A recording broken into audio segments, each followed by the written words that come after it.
Now, I don't want you to get the wrong impression, but I've been willing you to come in today. Now, we've never met before, have we? No.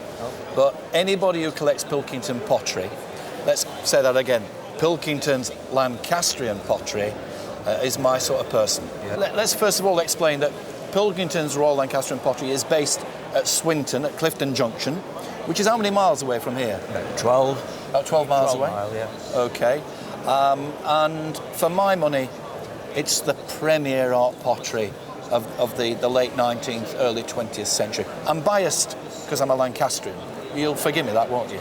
I am myself. Oh, I'm glad to hear it. Let's start with the earliest one.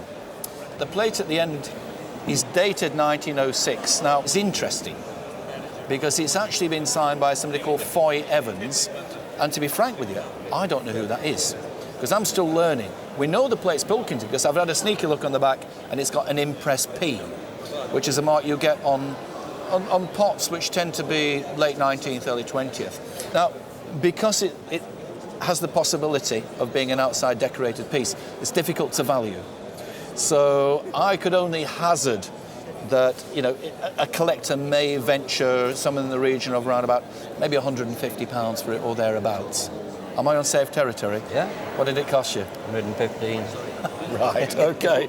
Let's get to these pots because they are jewels, aren't they? What is it that attracts you to Pilkington's pottery? It's the style and the glaze on it.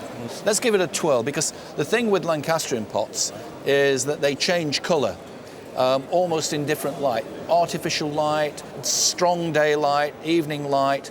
The control of this lustre decoration was something that they really specialised in. And this particular vase has been decorated, and the great thing is that he's put his monogram underneath there. William Sowerby.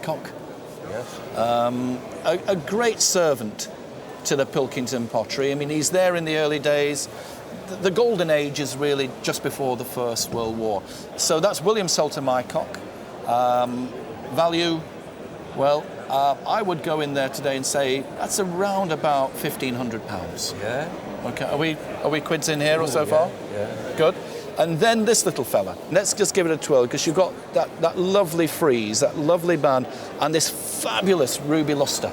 And the maker, or should I say the decorator, what have we got? RJ, Richard Joyce. Richard Joyce, yeah. And again, another great servant to the Pilkington dynasty. It's a great pot. And today, if I want to buy that, around about 800 to possibly are paying £1,000. And then finally, another pot. And I've got to look under it right away just to see who's responsible. And again, Richard Joyce. And I think that the combination of this gold lustre and this lovely, rich sort of honey glaze underneath is just magical. I wouldn't hesitate to say a pot like that could quite easily have an asking price of around about £2,000. Yeah. So, quids in? Well, you haven't told me. So, how much did this one cost you? It's about 550. This one?